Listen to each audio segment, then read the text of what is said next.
الصلاۃ والسلام علیک یا سیدی یا رسول اللہ وعلی آلک و اصحابک یا سیدی یا حبیب اللہ۔ الصلاۃ والسلام علیک یا سیدی یا نبی اللہ وعلی آلک و اصحابک یا سیدی یا نور اللہ۔ السلام علیکم ورحمۃ اللہ وبرکاتہ۔ امید کرتی ہوں آپ سب خیر و عافیت سے ہوں گی اور ایمان کی بہترین حالت میں ہوں گی۔ الحمدللہ عز و جل ذی الحج سیریز کا آج لیکچر نمبر 3 ہے۔ لیکچر نمبر 3 میں ہم قربانی اور عقیقہ کے بارے میں پڑھیں گے۔ پہلی بات قربانی۔ قربانی ہر مسلمان مرد و عورت پر واجب ہے جس کے پاس 52 تولہ چاندی کے برابر رقم قربانی کے 3 دنوں میں فالتو موجود ہے، اور اگر مسلمان اللہ کریم کا تقرب حاصل کرنے کی نیت سے قربانی نہیں کرتا تو گناہ گار ہے۔ عقیقہ کرنا مستحب ہے اور مستحب عمل چھوڑنے والا گناہ گار نہیں ہے۔ دوسری بات عقیقہ۔ عقیقہ بچے کی پیدائش کے بعد 7ویں دن کرنا مستحب ہے اور اس کے بعد بھی جائز ہے۔ البتہ یہ کہا جاتا ہے کہ جس دن بچہ پیدا ہوا یعنی منگل کے دن پیدا ہوا تو عقیقہ جب بھی کریں وہ پیر کا دن ہو، اس سے 7ویں دن سے مشابہت ہو جاتی ہے۔ تیسری بات عید والے دن قربانی کرنا واجب ہے۔ اگر کسی نے گائے میں ایک حصہ ڈالا ہے تو اس کی قربانی ہو جاتی ہے، البتہ اگر وہ اپنے بیٹے اور بیٹی کا عقیقہ اس دن کر لیتا ہے تو کوئی گناہ گار نہیں ہے، کیونکہ قربانی بھی خون بہانے کا عمل ہے۔ عقیقہ کرنے میں بھی جانور کا خون بہایا جاتا ہے۔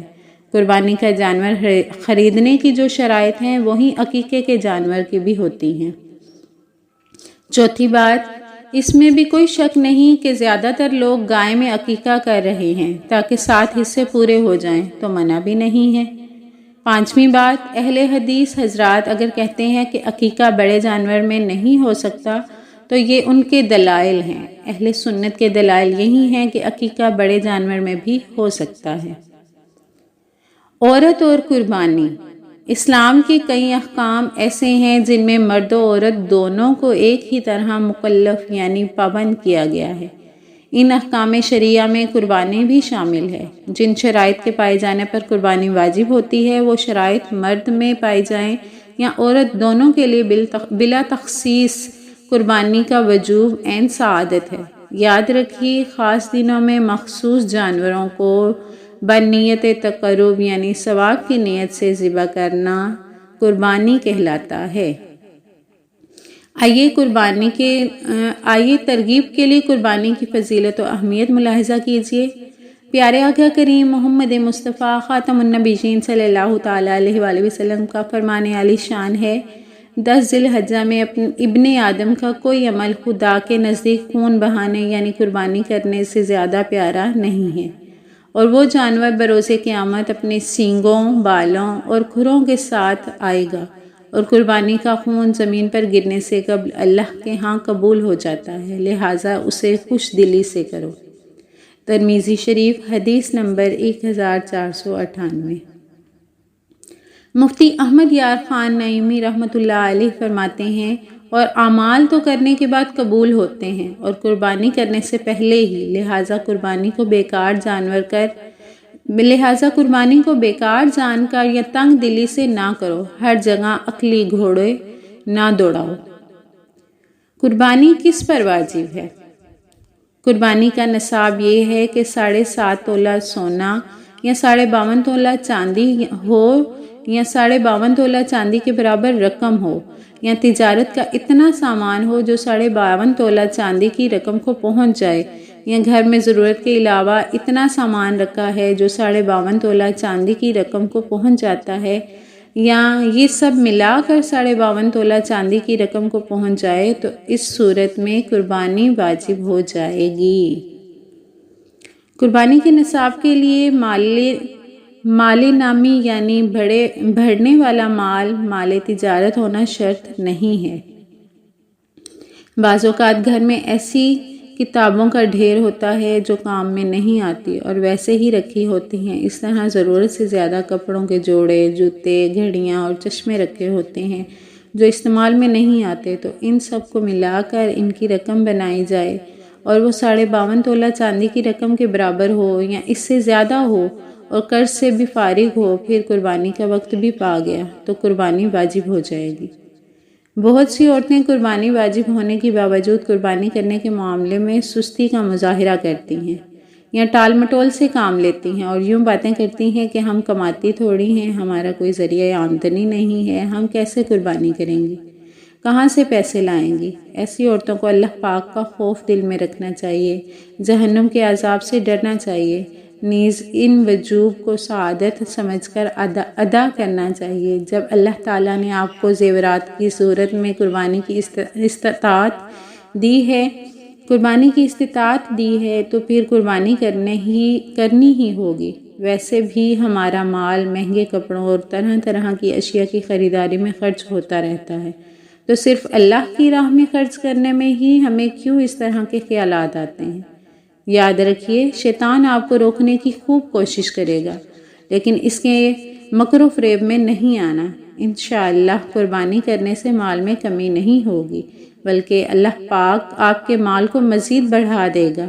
اس طرح کبھی کبھی کئی افراد پر قربانی ہونے کے باوجود گھر کا ایک فرد صرف بکرا قربان کر دیتا ہے اور دیگر حضرات قربانی کا وجوب ادا نہیں کرتے، یا پھر صرف گھر کے مردوں کی طرف سے قربانی کر دی جاتی ہے۔ ایسا کرنا بھی کافی نہیں ہے، بلکہ جس جس فرد پر قربانی واجب ہو وہ سب اپنی الگ الگ قربانی کریں گے۔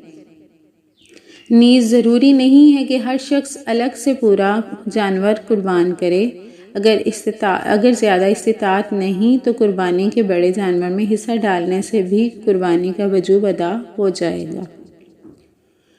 قربانی ضروری ہے۔ قربانی کن لوگوں پر ضروری ہے؟ مخصوص جانور کو مخصوص وقت میں اللہ پاک کا قرب حاصل کرنے کے لیے ذبح کرنے کو قربانی کہتے ہیں۔ قربانی حضرت ابراہیم علیہ السلام کی سنت ہے جو اس امت کے لیے بھی باقی رکھی گئی ہے۔ قرآن کریم فرقان حمید میں اللہ پاک نے اپنے پیارے حبیب محمد مصطفیٰ صلی اللہ تعالیٰ علیہ وآلہ وسلم کو قربانی کا حکم دیا ہے۔ حکم شریعت پر عمل کرتے ہوئے خوش دلی کے ساتھ قربانی کرنے کے جہاں اخروی فوائد ہیں، وہیں دنیا میں بھی اس کے بہت سے فائدے ہیں۔ روزگار کے مواقع مہیا ہوتے ہیں۔ مویشی منڈیوں میں بیچنے کے لیے بہت سے لوگ اپنے گھروں، باڑوں یا کیٹل فارم میں جانور پالتے ہیں۔ جانوروں کی دیکھ بھال کے لیے کثیر افراد کو ملازم رکھا جاتا ہے، جن کا روزگار قربانی کی سنت کی برکت سے چلتا ہے۔ ان جانوروں کو مویشی منڈیوں تک پہنچانے کے لیے مختلف گاڑیاں اور کینٹرز کرائے پر لیے جاتے ہیں، جس سے ہزاروں افراد روزی کماتے ہیں۔ جانور لے جانے والی گاڑیاں مختلف مقامات پر ٹول ٹیکس ادا کرتی ہیں اور پھر مویشی منڈی میں بھی جگہ کے حساب سے کرایہ دیا جاتا ہے، جس سے ملکی خزانے کو فائدہ ہوتا ہے۔ ملک بھر میں موجود مویشی منڈیوں سے بھی مجموعی طور پر لاکھوں افراد کے گھر کا چولہا جلتا ہے۔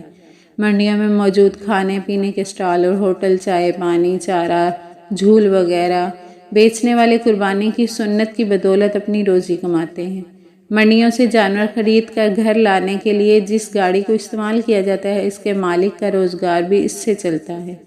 ان گاڑیوں میں جن پیٹرول پمپ سے فیول ڈلوایا جاتا ہے، ان کا کام بھی اسی سے وابستہ ہوتا ہے۔ قربانی کے ایام میں شہروں میں جگہ جگہ چارہ بیچنے کے اسٹال لگائے جاتے ہیں، جن سے ہزاروں افراد کا روزگار چلتا ہے۔ کئی مقامات پر جانور کی حفاظت کے لیے چوکیدار بھی رکھے جاتے ہیں۔ جانور بیمار ہو جائیں تو ویٹنری ڈاکٹر کو بلوایا جاتا ہے۔ قربانی کے دن آنے پر ہزاروں قصاب جانور ذبح کرنے اور گوشت قیمہ وغیرہ بنانے کا کام کرتے ہیں۔ قربانی کے گوشت سے مختلف ڈشیں بنانے کے لیے ہوٹلوں وغیرہ میں خاص اہتمام ہوتا ہے۔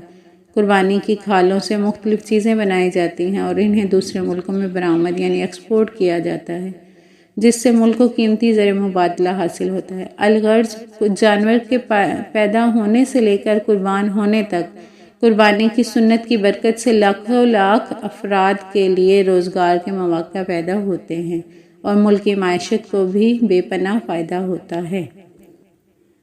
قربانی کرنے کے بعد کئی غریبوں کا فائدہ ہوتا ہے۔ قربانی کرنے کے بعد کئی خوش نصیب لوگ اپنے رشتہ دار، دوستوں اور غریب و مسکینوں کو بھی گوشت پہنچاتے ہیں، جس کی بدولت ان کے گھر میں بھی گوشت پکتا ہے۔ اسی طرح دینی مدارس کا بہت فائدہ ہوتا ہے قربانی کرنے سے۔ خوش نصیب مسلمان اپنی قربانی کی کھالیں دعوت اسلامی کو نیز عاشقان رسول صلی اللہ تعالیٰ علیہ وسلم کے دیگر مدارس اور جامعات کو دیتے ہیں، جنہیں بیچ کر کئی مہینے کے اخراجات جمع ہو جاتے ہیں۔ یوں قربانی کی سنت پر عمل کرنا علم دین کی اشاعت میں بھی معاون ثابت ہوتا ہے۔ آپ نے قربانی کی سنت پر عمل کرنے کے چند دینوی فوائد پڑھیں۔ اگر ہمیں یہ دنوی فوائد معلوم نہ بھی ہوں تو اللہ پاک اور اس کے پیارے حبیب محمد مصطفیٰ صلی اللہ تعالیٰ علیہ وسلم کے حکم پر عمل کرتے ہوئے ہمیں قربانی کرنا چاہیے۔ قربانی کی اہمیت سے متعلق 3 فرمان مصطفیٰ صلی اللہ تعالیٰ علیہ وسلم پر ملاحظہ فرمائیے۔ نمبر 1، ابن ماجہ کی حدیث نمبر 3123 میں پیارے آقا کریم صلی اللہ تعالیٰ علیہ وسلم کا فرمان عالی شان ہے، جس شخص میں قربانی کرنے کی وسعت ہو پھر بھی وہ قربانی نہ کرے تو وہ ہرگز ہماری عیدگاہ کے قریب نہ آئے۔